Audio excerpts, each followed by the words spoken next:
ओम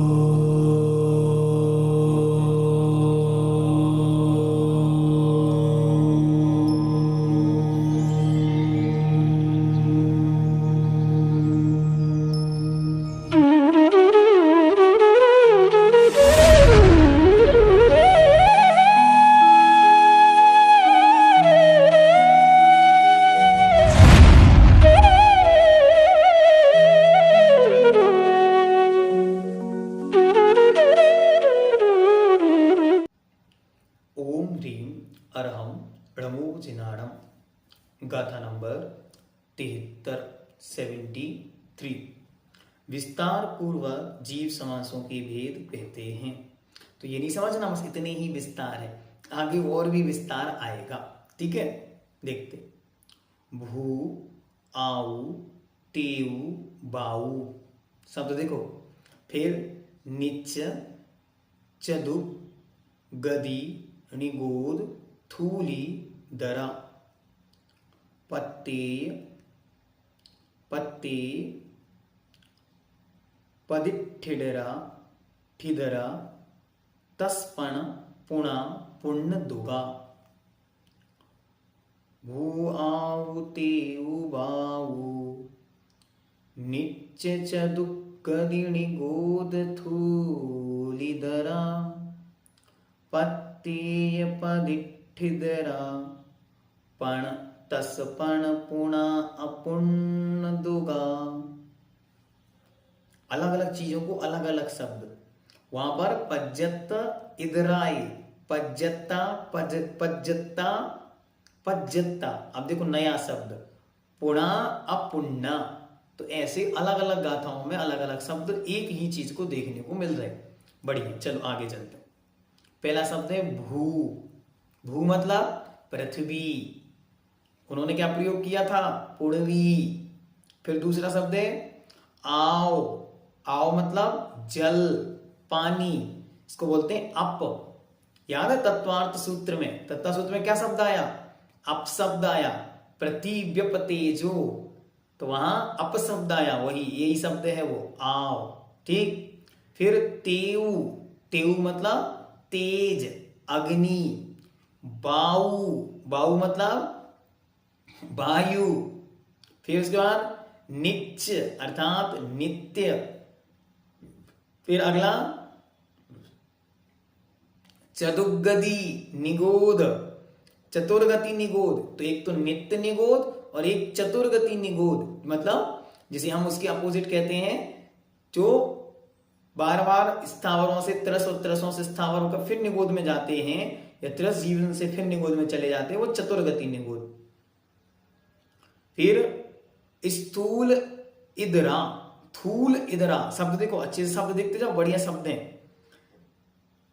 थूल इदरा, स्थूल और इदरा। इदरा मतलब सूक्ष्म, तो इनके बादर और सूक्ष्म के भेद। फिर प्रत्येक, पत्ते अर्थात प्रत्येक। फिर पदिठिद, पदिठिद, पदिठिद मतलब प्रतिष्ठित। इदरा मतलब अप्रतिष्ठित, मतलब प्रत्येक। और तस मतलब तरस। पंच मतलब पांच। पुण्य मतलब पूर्ण। और अपुण्य दुगा, अपूर्ण द्विका मतलब दो। इस प्रकार जीव समास के भेद बनाए। अब एक एक शब्द को देखो। पहला पृथ्वी, जल, तेज मतलब अग्नि, वायु और वनस्पति के दो भेद किए, एक नित्य निगोद, एक इतर निगोद। ठीक है, सामान्य भेद। अभी और विस्तार में चल रहे हैं आगे। ये निगोद के भेद वनस्पति नहीं भी लेंगे तो केवल सामान्य निगोद के दो भेद, एक नित्य निगोद, एक इतर निगोद। इन 6 के बादर और सूक्ष्म के भेद से 12 भेद होते हैं। ये आदि गाथा का अर्थ हो गया। भू पृथ्वी, आऊ मतलब आओ मतलब जल, तेऊ तेज अग्नि, वायु नित्य निगोद और इतर निगोद। इनके दो भेद हैं। कौन कौन से? थूल इदरा, स्थूल और इदरा के भेद से, मतलब बादर और सूक्ष्म के भेद से 12 भेद हुए। गिन लेना 12 क्रम से। ठीक है, पृथ्वी, जल, तेज, वायु, नित्य निगोद, इतर निगोद। और इनके स्थूल और मतलब बादर और सूक्ष्म टोटल हुए 12। इनके सबके चार्ट बनाने पड़ेंगे। पहले लिखना 14 जीव समास, फिर आगे के गुण जीव समास 57, ये 57 चल रहा है तो 57 लिख लेना।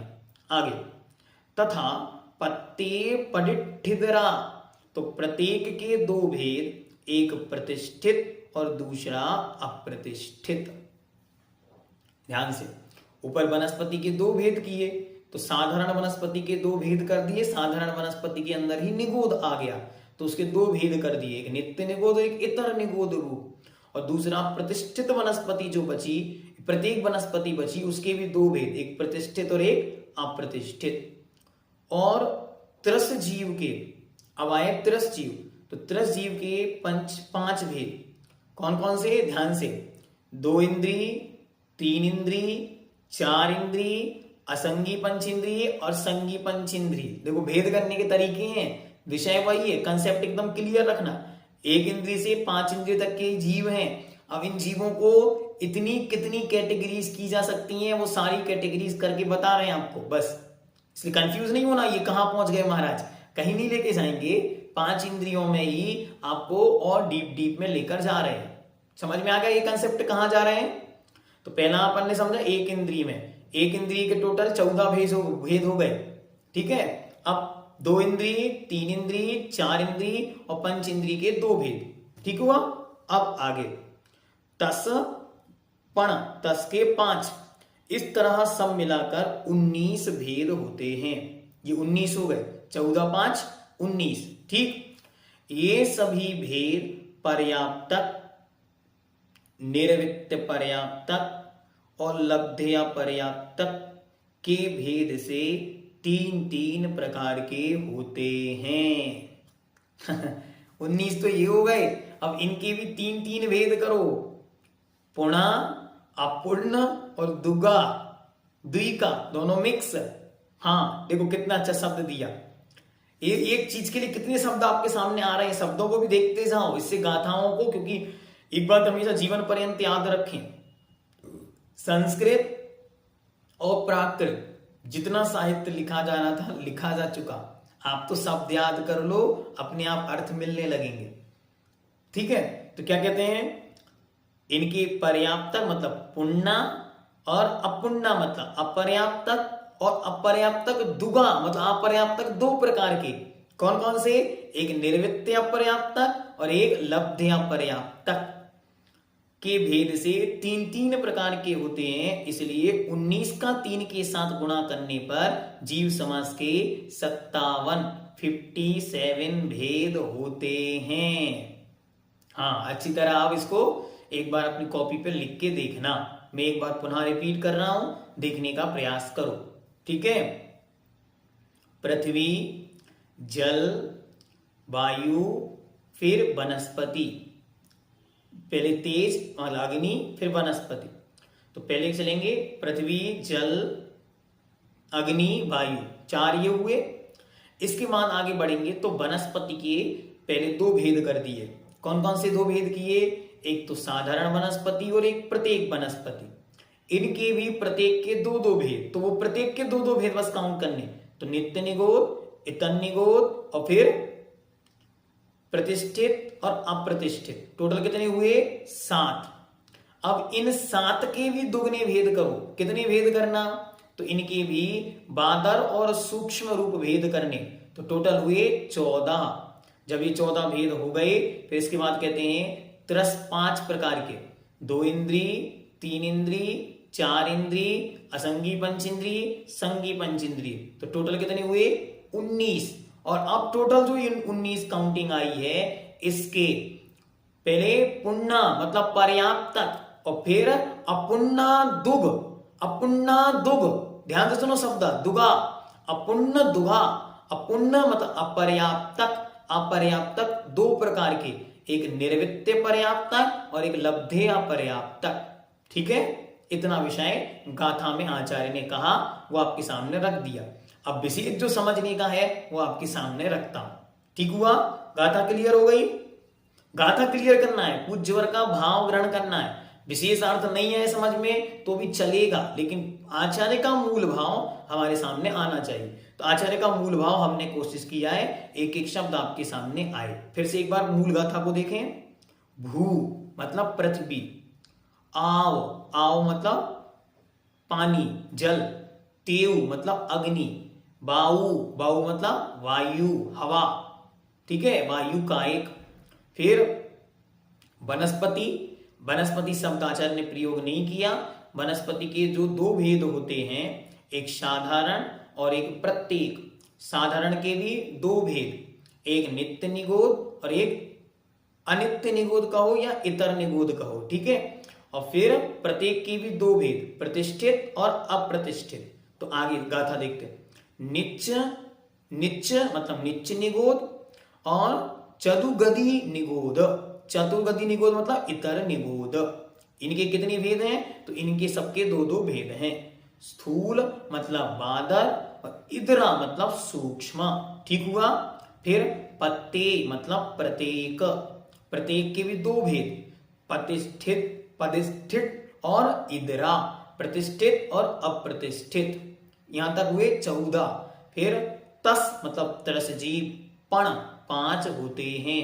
अब ये हुए 19 और इन 19 के पुणा मतलब पर्याप्तक, अपुणा दुगा अपर्याप्तक, दो प्रकार के, एक लब्ध्या पर्याप्तक और एक निर्वित्या पर्याप्तक। टोटल 57। 19 से अब गुणा करके चार्ट बना के अपने पास रख लेना। भावार्थ को देखते हैं। इन 19 भेदों में से प्रत्येक शरीर से लेकर संगी पंचेंद्रिय के 7 भेद तो बादर ही हैं, ये सूक्ष्म नहीं होते। हाँ, ये बात और ध्यान रखना, बीच में यदि मेरे मुख से निकल गया हो तो उसको भी करेक्शन करना। क्या कि जो प्रतिष्ठित वनस्पति होती है उसके सूक्ष्म भेद नहीं होते, उसके बादर ही होते। इसलिए आचार्य ने जब भेद किया था तो गाथा में थूल इदरा यहीं पे गाथा समाप्त कर दी और वहां पे 10 भेदों को बना दिया, ठीक है, और फिर 12 भेदों को बना दिया। फिर जब नीचे आई तो प्रत्येक को अलग से प्रतिष्ठित और अप्रतिष्ठित भेदों को कहा। इससे ये क्लियर हो गया कि उनके सूक्ष्म भेद नहीं होता, वे केवल बादर ही होते हैं। बाकी एक इंद्रिय के भेद बादर और सूक्ष्म दोनों तरह के होते हैं, अतएव उनके 12 भेद हो जाते हैं। क्लियर हुआ ये विषय। आगे निर्वित्य पर्याप्तक अवस्था में यद्यपि पर्याप्त नाम कर्म का उदय रहता है, फिर भी अवस्था के पूर्ण पर्याप्त ना होने तक उनको भी अपर्याप्तक में ही गिना लिया गया है। हाँ, ये शब्द आपको ध्यान रखने हैं। शब्द हैं 3। पहला शब्द है पर्याप्तक, दूसरा शब्द है अपर्याप्तक। उस अपर्याप्तक के भी 2 भेद,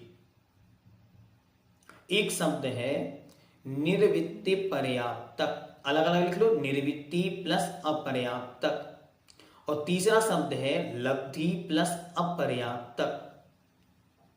लिख लीजिए, लिखने से जीवन परक के लिए क्लियर हो जाएगा, क्योंकि कई बार अब आगे ये विषय आएगा, तो शब्दों को क्लियर रखना है एकदम। तो पहला शब्द है पर्याप्त, जिनकी पर्याप्तियां पूर्ण हो गई हैं वो कहलाते हैं पर्याप्तक। दूसरा शब्द है निर्वित्ति अपर्याप्तक।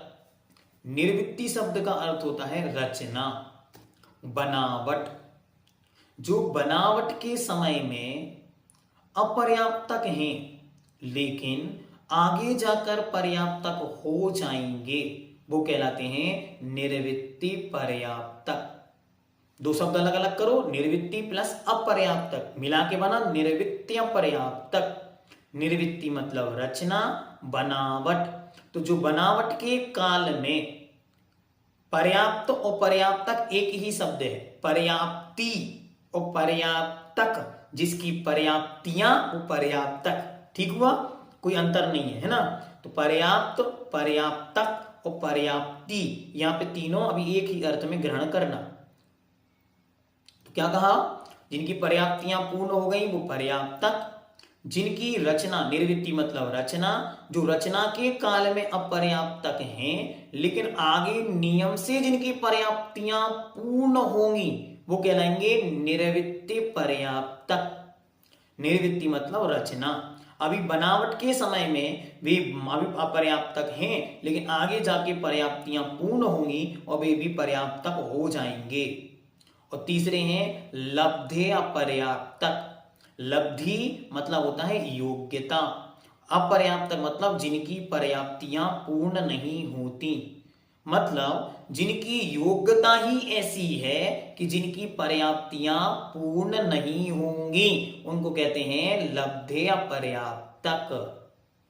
ठीक हो गया तीनों शब्द। अब इसमें एक चीज और विशेष समझनी, वास्तविकता में जीव तो दो भागों में बट गए, एक पर्याप्तक और एक अपर्याप्तक, लेकिन बहुत बड़ा कंफ्यूजन ये हो गया कि जो पर्याप्तक हैं वे तो पर्याप्तक ही रहेंगे, लेकिन जो निर्वृत्ति अपर्याप्तक हैं वे अभी तो अपर्याप्तक के चार्ट में हैं, लेकिन जैसे ही उनकी पर्याप्तियां पूर्ण होंगी वे पर्याप्तक में चले जाएंगे। ठीक हुआ? तो ये कंफ्यूजन हमको थोड़ा सा दूर करना है कि ये अपर्याप्तक नहीं है, ये तो मात्र रास्ते में अपर्याप्तक हैं, जब पर्याप्तियां पूर्ण होंगी ये भी पर्याप्तक हो जाएंगे। मतलब क्या हुआ, एक तो पूरी पर्याप्ति वाले, एक अधूरी पर्याप्ति वाले, एक बिना पर्याप्ति वाले। समझ रहे हैं? अच्छी तरह समझे।